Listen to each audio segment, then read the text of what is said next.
See. Okay, I think I'm recording. Okay, yay. Okay. That's the other thing I want to do. That's the whole purpose of recording or going live from my Zoom is so that I can record them. Okay, so thank you for coming back, or thank you for meeting me here again at another meeting of Diverse Minds with Keisha Hamilton. I am your host, Keisha Hamilton, and I am excited, like I said, to be back with you all. Hopefully you can see it fine. Okay. I'm your host, Keisha Hamilton. I'm a mom. I'm a diversity, equity, inclusion, anti-racism specialist educator. I'm a civil rights activist and advocate. I'm a JPS board trustee. I chair the recently created Racial Equity Commission at our city level. I'm the only one in our state, which I'm kind of proud of. And I am here talking to you about subjects that highly interest me, impact me, and that I want to affect and, educate on so that we can change our world for better. So we're going to get right in. We talk about diversity, equity, inclusion, and anti-racism. Feel free to make comments. I think I'll be able to see them. I'm using, like I said, this is a little new for me, the Zoom link, but feel free to make comments. I'll either, if I can see them, then I'll respond to them. If I can't, then I'll come back afterwards and respond to them on the Facebook Live. Like and share this video. I'm not sure if you have that little button on Facebook that tells you when, yes, if you see the little bell, feel free to highlight that bell so that when I go, yes, thank you, Pat, for letting me know that I'm live and that your comments are working, yay! But feel free to hit that bell so that when I go live, you'll be notified and then you can join at that time. I have gone live during the day at least once. I expect to do that a little more often. That way you're never missing any content or any occasions to at least engage while live. So we're gonna go ahead and define diversity, equity, and inclusion because I do want to get to cancel culture and critical race theory. They're pretty popular right now. And I think it's good for us to, have some conversation and definitions around it so that we can actually understand what's being talked about and why. But before we do that, we always define diversity, equity, inclusion, which is DEI and anti-racism, because it's important. Those definitions are kind of like the foundation of the different things that we always are talking about. So what is diversity? Diversity is simply our difference. And that's usually real easy to see. Diversity, you can usually see it very easily. That's whether it's the skin tone, a hair texture, height, weight, gender, clothes, the clothes that the person's wearing, the differences between them, the differences between what people eat. So diversity is simply difference, right? That's all it is. It's difference. It also is the different ways that we view life, how we view life. So our ideology. So, many of us were raised in different homes, right? And, what I was taught in my home, not necessarily is what you were taught in your home. But what I was taught in my home is how I view life through, and you don't know what I was taught in my home. So the difference of our ideology, it guides how we view life, what decisions we make, what we value, what we prioritize. And that difference is that difference that's hidden is the difference that's extremely important and that we don't often, address or recognize. Give me a second. I have background noise, and I'm gonna see if I can make that background noise stop. I have background noise. Can you hear me? Sorry, my children are not usually home, but they're home tonight. And they're just being kids, but I kind of need them to be quiet though still too. So equity, we're gonna talk about equity next. Equity is simply an acknowledgement and an awareness of barriers and an intentional effort, intentional action around eliminating those barriers. Okay, so it's not enough to know that there are barriers in place. It's not enough to acknowledge that there are barriers in place. But equity is when you are actively working to eliminate those barriers. So we like to define equity and equality because there is a difference between the two. And people oftentimes confuse them. Equality is where you're trying to make sure that everyone has the same, and equal means the same. Everyone, we want everyone to have the equal, equal pieces, equal parts, equal things. equal fair share, all that kind of stuff. For example, if you have a pie that has, you cut it into 6 slices and you have 6 people, you're going to give each of them 1 slice. That's considered equal. Well, say you have a pie still and you have 6 slices and you have 6 people, but 4 of those people already have a whole pie. Equity would say that I'm giving the 2 people who don't have any pie, I'm giving them 3 pieces of the 1 pie that I have, so that they each have have some pie. And those other 4 people who already have pie, oftentimes they will say that you're not being fair, and they are 100% correct, that equity is not fair. So the other example that we like to give all the time is that you have 2 people who need transportation. One person needs a bike, the other person needs a car. The person who needs a bike, you're going to give them, let's say, $2,000 towards their transportation. The person who needs a car, you're going to give them $10,000 towards their car. Again, we're talking about need here. Okay, so the person who needs a bike, you're going to give them what they need, right? They have a barrier. The barrier that they have is that they don't have transportation, and the transportation that they need is a bike.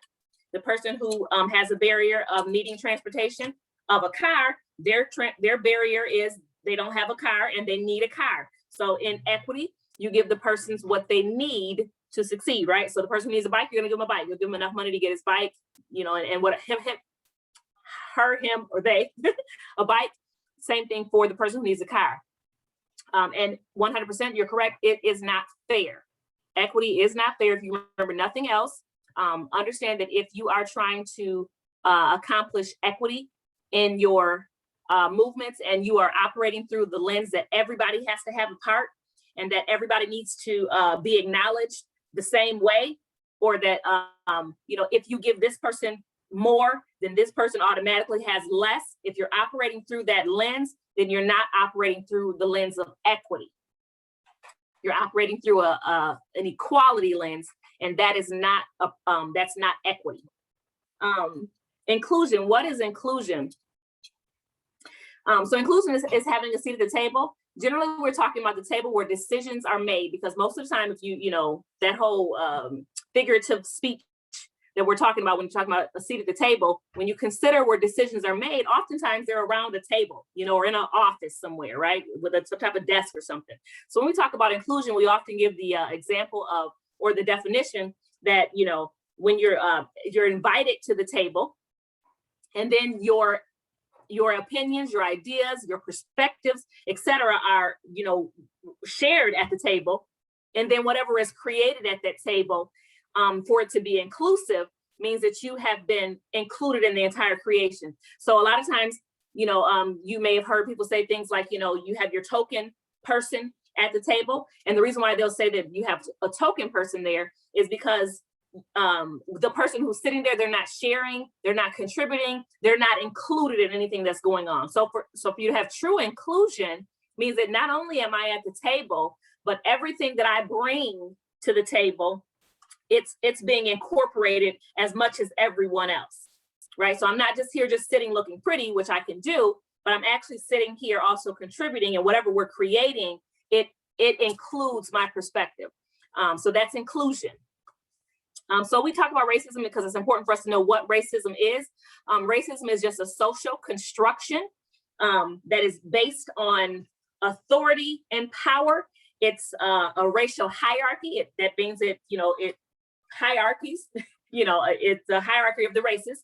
Some are better than the others, supposedly, when we consider racism. That's that definition. But it's based on a system that privileges white people and disadvantages everyone else. It privileges white people, but even more so wealthy white people, and especially white men. And I know we've not talked about that. We haven't said those two things on the show, though they are still 100% accurate and true. The whole purpose of the construction of race, behind it at the time especially, was to benefit wealthy white men. And as it has evolved through the years, it eventually accepted poor whites into it, though they are not as privileged as rich white folks. And that's a whole conversation. But the point of racism, the point of race being created was so that it would benefit white people and disadvantage everyone else. And we talked about the historical, creation of it. We're not going to do that tonight because I want to talk about something else tonight. But hopefully, you can go back and watch some videos if you want to on my page where we've talked about the social construction of race. There is a difference between, and I say this especially for Black people, there is a difference between prejudice and racism. Black people cannot be racist. And the reason why we cannot be racist is because racism, it is like I said, it's a social construction that benefits white people. But the thing about racism that it has that prejudice doesn't have, racism has a system of power behind it. Okay, that's how and why you see, a lot of, the police brutality is always enacted generally against Black and brown people. And it's the system of power, that authority that they have in order to, so racism, it gives you this authority, racism does, and why it's different than prejudice. It's this authority to act out those feelings legally. Okay, that's what racism does. And that's why if you look at any news, if you're following anything, anywhere, at any time, that Black folks are not, they don't have any power, any authority to be prejudiced against a person and have the law back them up. While white people all day, every day, almost every day in the news, if you're looking for it, you'll find another story, another event of where, a Black person called for help against, white individuals, a Black or brown person called for help, and the authorities that came arrested the Black people who called for help. And that's, or killed the Black people who called for help, for the, Black or brown people. And that's just, everywhere. So I'll let you look that up for more of that. But hopefully you followed long enough to know that that's true. And the difference, like I said, between racism and prejudice, while Black and brown people, again, to my Black people, you're never racist, but you definitely can be prejudiced.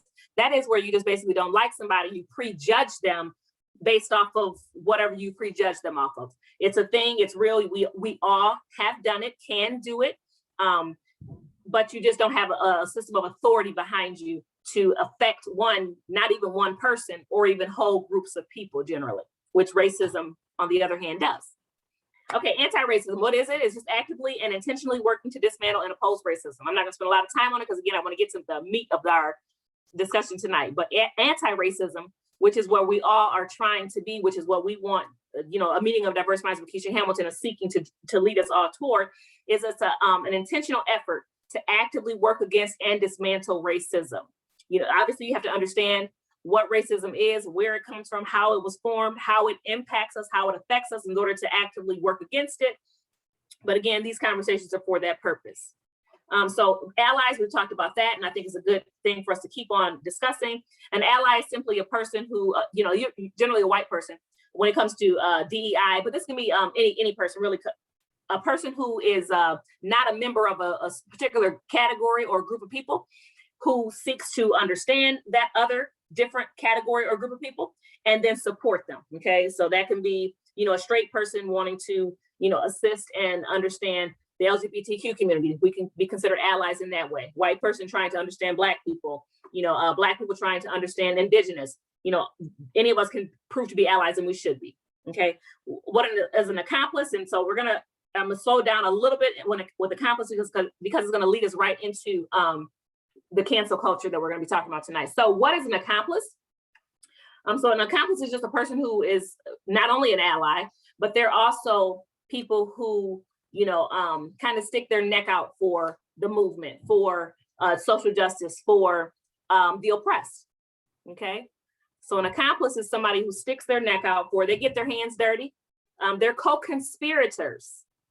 They're actually co-conspirators in the quest for racial and social justice. Now, and I use that term purposefully because I'm hoping that it will invoke kind of like the feelings of, whoa, conspirator, I don't want to be a conspirator, that's illegal, that's wrong. I'm hoping that it will invoke those feelings in you, because when you are a person who is fighting against racism, shedding light on it, teaching against its impacts, then you are considered, a co-conspirator. You are considered someone who's in the wrong, someone who's doing something wrong. You're considered to be illegal, in the teaching that you're teaching. It's bad, you know what I mean? You get a lot of pushback. People lose their jobs, people lose their lives when you are talking about and teaching against racism, okay?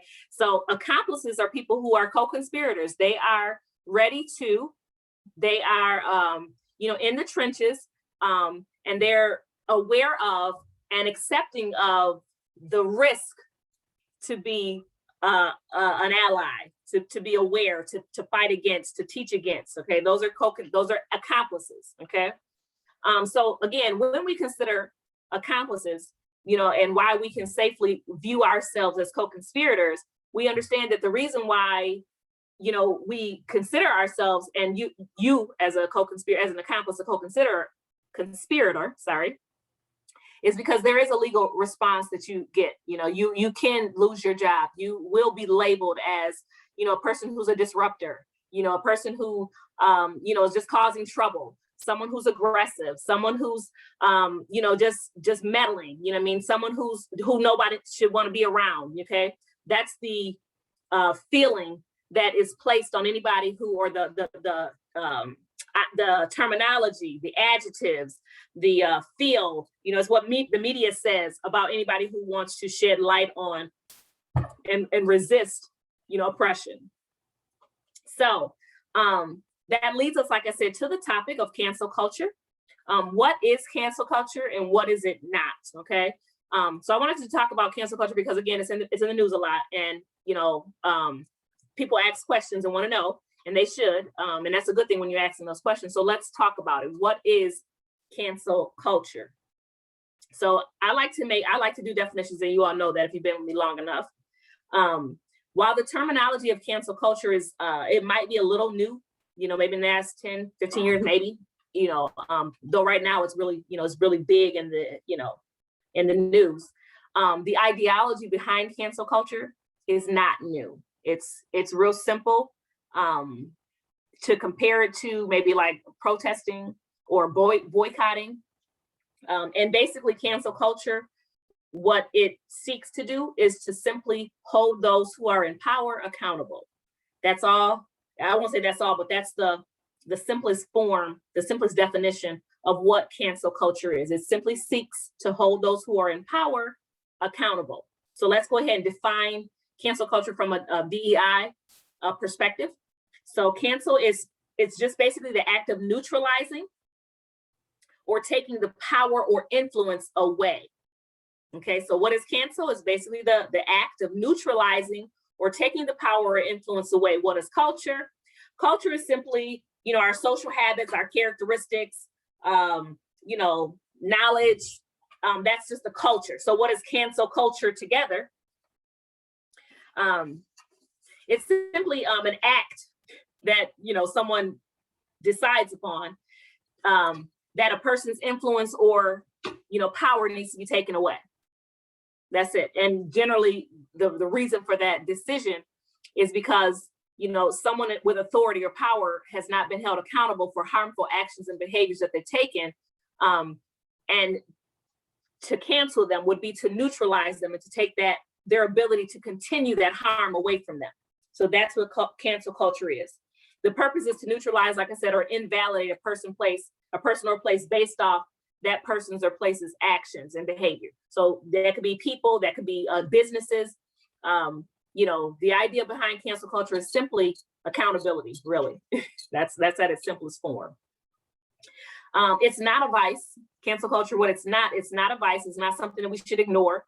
And while I can agree that, people should be given a chance, so say a business or a person says or does something, from a space of implicit bias, they don't even realize that they're thinking, feeling, or behaving in this manner. Say they do something or behave in some type of way or have some type of thought or activity that, negatively impacts another person, they should be given a chance to address it. But oftentimes cancel culture, it doesn't come, and even that term, we'll talk about that term maybe one day. But anyways, oftentimes the idea of canceling someone, it doesn't come because that person was given a chance to address their wrong and they were in the in the process of addressing their wrong. Usually cancel culture comes because, or the idea to cancel someone or to protest them or to boycott them, because again, cancel culture can be considered all of those things. It usually comes because the person who's done this harm or this wrong, one, has been held unaccountable for a very long time, and two, likely knows to some degree what they're doing is wrong. It's really interesting, even when we talk about racism and even when we talk about implicit bias. I forget her name. Jane. I forget her name. Anyways, though, I'm going to figure out her name and I'll put it in the notes. But she had a conversation with a group of white people at one time. And it's probably, 20, 30 years ago. And it's a recording on YouTube. Jane Elliott. Jane Elliott is her name. So she asked the question during her conversation with these people who were in the room. And she said, any of you who would be comfortable with being treated as Black people are treated in America today, stand up. And no one stood up. Okay, not in Black people didn't stand up. Okay, because we don't want to be treated like they treat us, But the white people definitely didn't stand up, because while there isn't such a thing as implicit bias, while there's such a thing as us not consciously knowing exactly why we're acting in the manner that we're acting, we know oftentimes when we're acting in ways that we shouldn't act. So while cancel culture can seem harsh, it's often, enacted or activated, after much harm has been done and caused against people who are defenseless. And so, of course, there's an argument and a resistance to it, because people who do wrong and who do harm to, on large scales, generally they don't want to be stopped. They want to keep doing what they're doing. You know what I mean? They just do. So there are lots of definitions, or lots of examples of cancel culture on YouTube or on Google. I'm gonna let you to look those up if you want to. I won't give those examples tonight because they're, like I said, there are a lot on Google. But now that you know what cancel culture is, what it seeks to do, why it does what it does, educate other folks on it by sending them to the video. And let them know that, holding people accountable, which is what cancel culture seeks to do, is a thing that we should do more of. You'll understand, especially when you're starting to be in diversity and inclusion spaces, that accountability is one of the largest pieces to the puzzle of what makes, anything effective. So as Americans, we also know that accountability is a large part of changing things and making things better for all. So just a simple example would be the stop sign. We have a stop sign, or we have the red light. When people run through the red light or go through a stop sign, either they get hit by a car if they ran through a red light, or a stop sign they shouldn't have, or say they go through a red light, you get a ticket, right? And that ticket is holding you accountable to the fact that you did something that you weren't supposed to do. What that does for you, that ticket does for you, it signals to you that maybe you shouldn't do that again. And interestingly enough, people people shape up and do differently as a result of that accountability, that ticket. So cancel culture simply is a way, a desire, an intention to hold individuals accountable to actions and behavior so that they can change. Okay, that's simply what cancel culture is. Like I said, oftentimes, it comes, after much harm has been caused, the impact of that harm, being generational a lot of times, or at least, impacting large groups of people, and a lot of times individuals know that it's not safe and or good, the action that they're taking, but because they've not been held accountable to it yet, they keep doing it. And of course, it's also always usually giving them some type of benefit. Okay. But anyways, so that's cancel culture. It's something that we should embrace, in the sense that we want people to be held accountable so that our world can be better. Okay. So like I said, it's really important for us to understand the intention behind canceling, protesting, boycotting people and places is simply rooted in the voice of the oppressed needing to speak out. All right. And then it's necessary to, you know, and our country is real good at this, is being intentional about not wanting to address why things are happening the way they are, you know, why conditions are as they are. And because our country is intentional about not wanting to address those things, the oppressed have to use everything in their power, which is limited, their power is limited, to bring light to shed light on issues that affect them. And so that's why we do what we do. I'm going to go on to what critical race theory is. I love you. What is critical race theory, and why the uproar and the resistance to it? So in my research, I had to do a little bit of research just to get because I like to do research, people, I just do. I found out that Kimberly Crenshaw, Pastor Mike, if you're still here, I'm going to be sending this article to you as well. Anyways, though, Kimberly Crenshaw, she coined intersectionality, and she also coined critical race theory. So I'm going to read a real short excerpt from this article that talked about her. So CRT, which is critical race theory, is not a diversity and inclusion training, but a practice of interrogating the role of race and racism in society that emerged in the legal academy and spread to other fields of scholarship. Okay, Kimberly Crenshaw, she coined the term CRT. She notes that CRT is not a noun, but a verb. It's an action. Okay, CRT is an action phrase.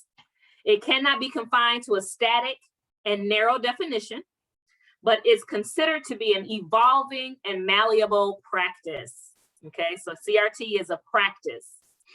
It critiques how the social construction of race and institutionalized racism perpetuate a racial caste system that relegates people of color to the bottom tiers. There's much more to that article, but critical race theory was important for me to acknowledge who coined that term, Kimberly Crenshaw. She is a Black woman. And her definition is so important to people. It's incredibly important. So often when, you know, the oppressed is speaking out and speaking up in, you know, resistance to whatever is occurring in their lives that they're speaking up against, so often the oppressor will come by and come to them and try to redefine, will try to reframe, will, you know, just take what you said is the issue and twist it and turn it and make it into something different. So it's really important to me that we acknowledge who created critical race theory, that terminology, what her definition of it is, and then go from there, okay? Because if you're listening to anybody other than who created it, then you're not getting the intention or the purpose of it, you know, of its creation. So Kimberly Crenshaw, who created it, she created it. She says that it is it's a practice of interrogating the role of race and racism in society. It's not to be static or narrowly defined, but it's considered a evolving and malleable practice. Critical race theory critiques how the social construction of race and the institutionalized racism, how they perpetuate a racial caste system that relegates people of color to the bottom tiers. Okay, so her idea behind, you know, what critical race theory is, the purpose of it is basically so that we can critique our society, critique, you know, how we operate, why we operate it, understand the social construction, the institutionalism of racism, and understand how they perpetuate, how they keep this racial hierarchy in place that relegates Black people and people of color to the bottom tiers of that racial hierarchy. That's what Kimberly Crenshaw said, and she is the one who created critical race theory. So at the most simple explanation of critical race theory is the historical, factual awareness, study, and education around how and why our world functions through the lens of race. Okay, that's what critical race theory is. It simply allows us and impels us to consider our world through the lens of race. You know, of course, with that historical and educated knowledge on this, on race and how everything was created. So it is the factual washing of history and the sharing of it. So we talk about whitewashing history. Critical race theory seeks to actually wash history and share the actual history so that we can understand why we do what we do, why our world operates in the way that it does. So it's land acknowledgement. Some of you all, we're going to begin doing that on this show as well, land acknowledgement. But it's land acknowledgement, and we'll explain that more later. It's giving the proper definition of social construction of race. It's educating on the actual facts of what happened. Critical race theory, it's explaining the creation of our legal system. It's explaining mass incarceration. Critical race theory is simply us, critically looking at, historically, the creation of our world through race and how it impacts us. What the resistance to critical race theory is, and I sometimes my words get all mixed up, right? Because I'm in my mind, I'm just like, this is so simple, but I can't just say it, and not for any of you all, but okay, I need to give a little more than just, it's history. That should be enough. Like, no, that's really not enough. You should say a little bit more. So sometimes my words get mixed up because in my mind, that's what's going through my mind. Like, this is historical. It's been happening forever. Like, that's it. No, that's not it. That is it, but that's not all we're going to do. That's not all I have to say. But so critical race theory, the resistance to it, it is a historical, resistance that's been going on for hundreds of years. The resistance to critical race theory is kill the Indian, not the man. That's the resistance. That's how long critical race theory has been resisted. Now, granted that phrase may not have been around in the 1400s, critical race theory, the phrase itself, but the ideology, the idea behind it, it was there. Kill the Indian, not the man. The idea behind it was, we can bring these Africans over here to this country, force them here, and tell ourselves that they're not human so that we can enslave them. And then we can have chattel slavery, meaning generational slavery with them. That's critical race theory. That's the resistance to it. So the critical race theory, the resistance to that theory, it's the intentional effort to reduce and deny by attempting to invalidate the whitewashing of world history. So when you hear people talking against critical race theory, they're trying to deny my arm keeps talking to me. Those who are in resistance to critical race theory, they don't want the truth of history being shared. They don't want the truth of history being shared. So they don't want us to know that history has been whitewashed. They don't want us to know that. So they're telling you, this critical race theory is wrong. It's bad. It's no good. It's divisive. No, it's not. It's actually just washing history so that we can understand how our world was created. Then we can understand why it's doing what it's doing, and then we can change what we're experiencing now. And it's liberating. Actual history is liberating. It should be liberating for white people as well. Even in knowing that your ancestors created all this, you can know that it was created. It's a thing that you can change, and that should be, like I said, liberating.